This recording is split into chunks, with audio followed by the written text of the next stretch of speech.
this video, let us learn The Lotus by Toru Dutt poem summary. The Lotus is from the collections of poetry, Ancient Ballads and Legends of Hindustan by Toru Dutt. This volume was published in London in 1882 with an introductory memoir by Mr. Edmund Gosse. The quotation from Sir Philip Sidney's Apology for English Poetry is inscribed in this book. For the first time in literature, a book struck a genuinely Indian note that reveals the sincerity of a mind proud of intellectual traditions of its native land. The poem is a sonnet that has 14 lines. Lotus is from Dutt's Ancient Ballads and Legends of Hindustan, 1982. This poem enacts a type of fable in which the personified figure of love comes to Flora, the Roman goddess of flowering plants, asking her to create the most beautiful flower in the world. After the long standing feud between the lily and the rose is described, love expresses a desire to have a flower that carries elements of both. Give me a flower delicious as the rose and stately as the lily in her pride.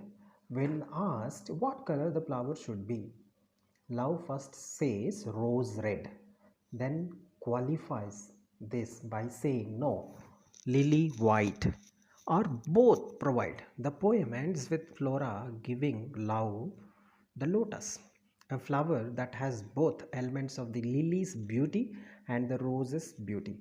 The poem, as such, reflects on instance of Toru Dutt, drawing a link between European culture and knowledge and Indian or Asian culture.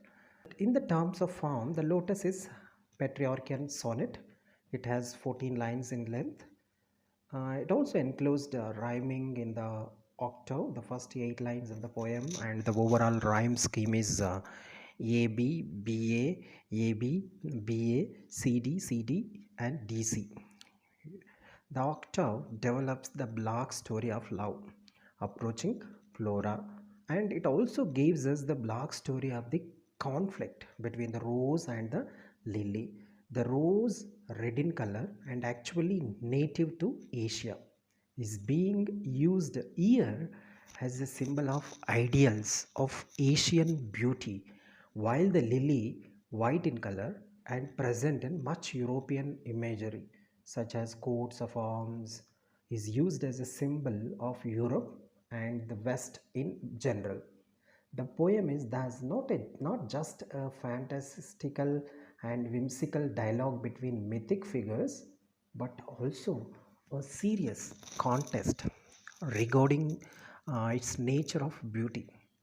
The poem has a turn or volta after the octave, and the interlocking rhyme schemes of the sestet, the last 6 lines, mirror the conversation conducted between Flora and love. When the poem resolves itself, elements of both Western and Eastern beauty are united in the transitional figure of the lotus, a classic Indian symbol of beauty, youth, and divinity.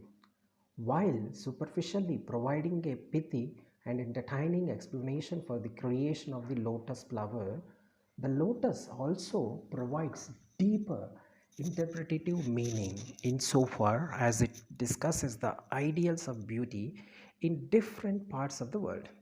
The creation of a liminal or transitional beauty, one that it sits in between ideals of East and West in the form of lotus, evokes and suggests not only Dutt's home of India but also Dutt's herself, whose life experiences in colonial India and all round Europe fundamentally make her a figure of transition, intermixing, and cultural exchange. The poem also calls back to Datta's larger body of work in its attention to and fascination with both natural beauty and the world religions. including the pagan religion of ancient Rome. This is the summary of the Lotus by Toru Dutt. Thank you for watching. Subscribe Communication Skills for Everyone for more academic and educational videos.